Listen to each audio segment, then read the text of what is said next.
Janganlah khawatir akan hidupmu, akan apa yang hendak kamu makan atau minum, dan janganlah khawatir pula akan tubuhmu, akan apa yang hendak kamu pakai. Bukankah hidup itu lebih penting daripada makanan, dan tubuh itu lebih penting daripada pakaian? Pandanglah burung-burung di langit, yang tidak menabur, dan tidak menuai, dan tidak mengumpulkan bekal dalam lumbung, namun diberi makan oleh Bapamu yang di sorga. Bukankah kamu jauh melebihi burung-burung itu?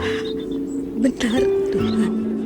Siapakah di antara kamu yang karena kekhawatirannya dapat menambahkan sehasta saja pada jalan hidupnya? Dan mengapa kamu khawatir akan pakaian? Perhatikanlah bunga bakung di ladang yang tumbuh tanpa bekerja dan tanpa memintal. Namun aku berkata kepadamu, Salomo dalam segala kemegahannya pun tidak berpakaian seindah salah satu dari bunga itu.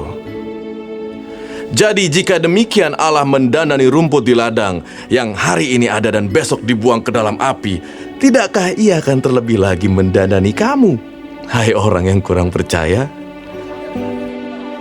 Sebab itu, janganlah kamu khawatir dan berkata, apakah yang akan kami makan? Apakah yang akan kami minum? Apakah yang akan kami pakai? Semua itu dicari bangsa-bangsa yang tidak mengenal Allah. Akan tetapi Bapamu yang di surga tahu bahwa kamu memerlukan semuanya itu. Tetapi carilah dahulu kerajaan Allah dan kebenarannya, maka semuanya itu akan ditambahkan kepadamu. Amin, Guru. Sebab itu, janganlah kamu khawatir akan hari besok, karena hari besok mempunyai kesusahannya sendiri. Kesusahan sehari cukuplah untuk sehari.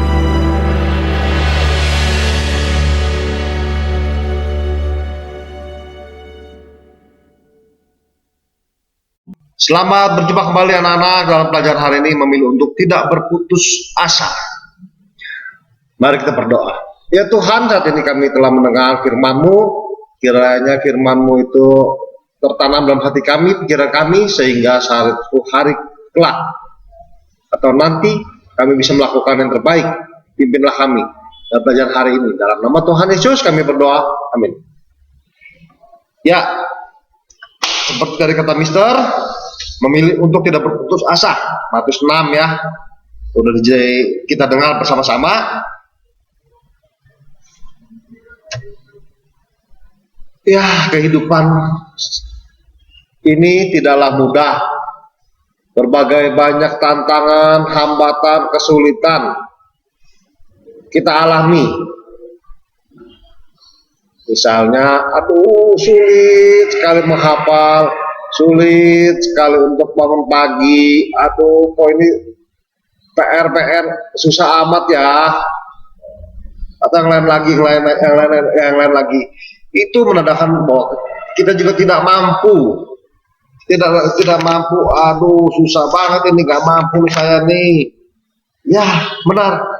Semua manusia mempunyai keterbatasan. Ya enggak?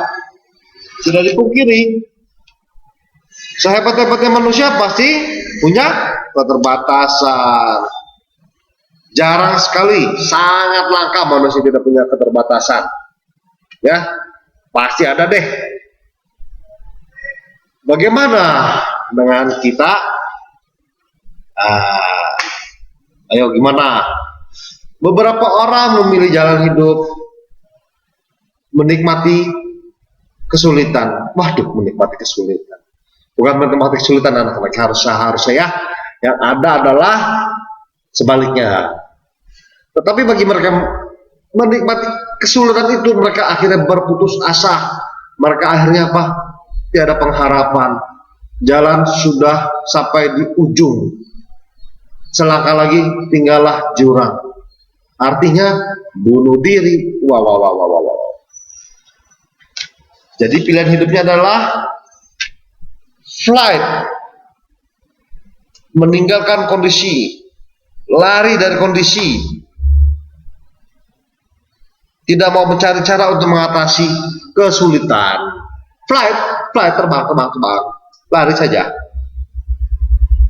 Ada juga yang lari dengan narkoba, hidup amburadul, hidup acak-acakan. Gimana dengan kita? Ayo, kita seharusnya adalah memilih untuk fight, yaitu mengerahkan tenaga dan daya semaksimal mungkin agar kesulitan dapat diatasi. Ya, ya enggak? Ya harusnya iya dong. Kenapa? Kenapa bisa begitu? Karena kita punya Tuhan. Ya, ini Tuhan tadi kan jelas kita dengar Matius 6 tadi ya. Oh, jangan takut, jangan khawatir. Putus asa itu adalah keadaan di mana seseorang tidak memiliki harapan. Kalau kita punya harapan, ya enggak? Kemarin kita sudah belajar bagaimana hidup berpengharapan ya. Pengharapan seperti apa? Pengharapan dalam Tuhan. Tuhan akan memenuhi kebutuhan kita di saat ini, dan yang pasti adalah nanti di akhir zaman. Di masa hidup kita telah berakhir di bumi, yaitu keselamatan yang pasti kita miliki. Ya enggak? Kita masuk ke tugas ya. Tugas ini bernilai KI 4. Tolong dengarkan anak-anak ya. Tugas ini bernilai KI 4, yaitu tugasnya tanyakan kepada 5 orang. Nih, 5 orang ya. Tanyakan kepada 5 orang. Siapa aja tuh? 1. Saudara kandung. Mister, saya nggak punya saudara kandung. Ya tanya aja ke sepupu ya, bukan saudara-saudara lah ya, oke. Kedua, ke teman sekolah. Tapi kan mister sekarang lagi ke sekolah. Iya bisa aja dong lah ke ayah lewat line, oke. Ketiga, teman di lingkungan sekitar rumah. Ya meskipun kita jaga jarak, tapi kan bisa juga kita lewat WA ya. Ya enggak? Bisa. Keempat, teman di gereja. Masa kalau temannya cuma 1? Nggak mungkin dong ya, pasti banyak ya. Kelima, teman lama yang udah lama tidak berjumpa. Oke?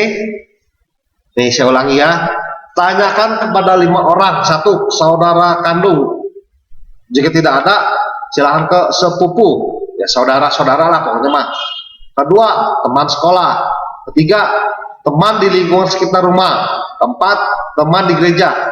Kelima, teman lama. Jangan dilupakan yang sudah lama tidak berjumpa. Tanyakan pada mereka.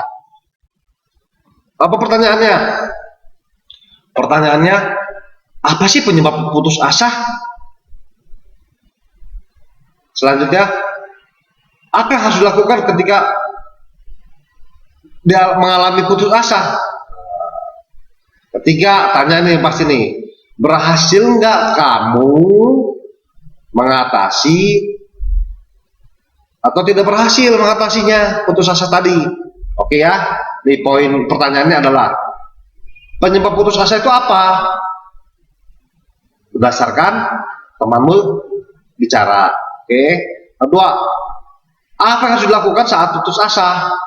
Ketiga, berhasil atau tidak berhasil mengatasi putus asa. Oke. Tolong tulis nama saudara atau teman tadi dan catat apa yang mereka katakan kepada kalian. Ya, semuanya bisa lewat WA. Jadi kalian tinggal tanya lewat WA karena jaga jarak. Kita kembali ke materi.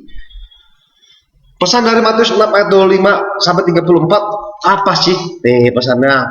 Tuhan berkata kita tidak perlu khawatir makan minum pakaian. Ya enggak? Lihat burung di udara. Ya enggak? Terus lihat bunga bakung. Burung asal punya niat pergi aja ya.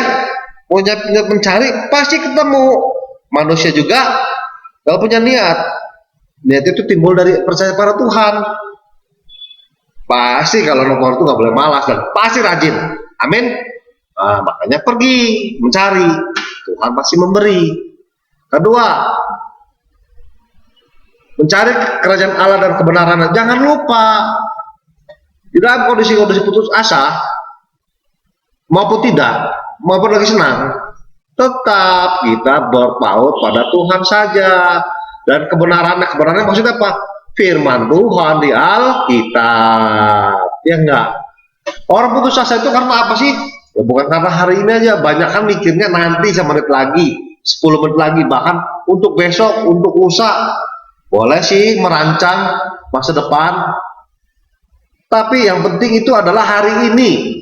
Kenapa? Hari ini menentukan hari esok, dan kebalikannya. Hari esok belum tentu bisa menentukan hari ini. Ya enggak, kita cita-cita mau jadi dokter hari esok. Sekarang belajar dengan baik tentang pelajaran biologi. Kita cita-cita mau jadi koki. Ya, sekarang belajar mengenal masakan, berbagai alat macam untuk memasak. Ya enggak, kita mau jadi apa? YouTuber. Ya belajar editing bila perlu, ya belajar tentang konten-konten yang menarik, tapi jangan yang berbahaya. Paham anak-anak? Ya, itu ada yang baik, jangan lupakan Tuhan. Dan kita kalau ingat dengan Tuhan dan selalu percaya pada Tuhan, kita akan diberikan kekuatan, karena Tuhan yang Maha Pengasih dan Maha Pemurah akan memelihara kita dalam segala hal, memberi damai sejahtera, nggak khawatir, nggak usah pusing-pusing ya. Paham sampai di sini? Jadi pelajaran hari ini, janganlah kita berputus asa. Anak Tuhan yakin tidak berputus asa, dan yakinlah bahwa Tuhan selalu ada di dalam masa-masamu ketika senang dan susah, karena Tuhan berjanji akan menyertai kita selalu sampai akhir hayat hidup kita. Amin. Oke, pelajaran ini selesai, singkat saja. Jangan lupa tadi tugasnya. Kiranya Tuhan memberkati. Selamat berjumpa kembali di lain kesempatan.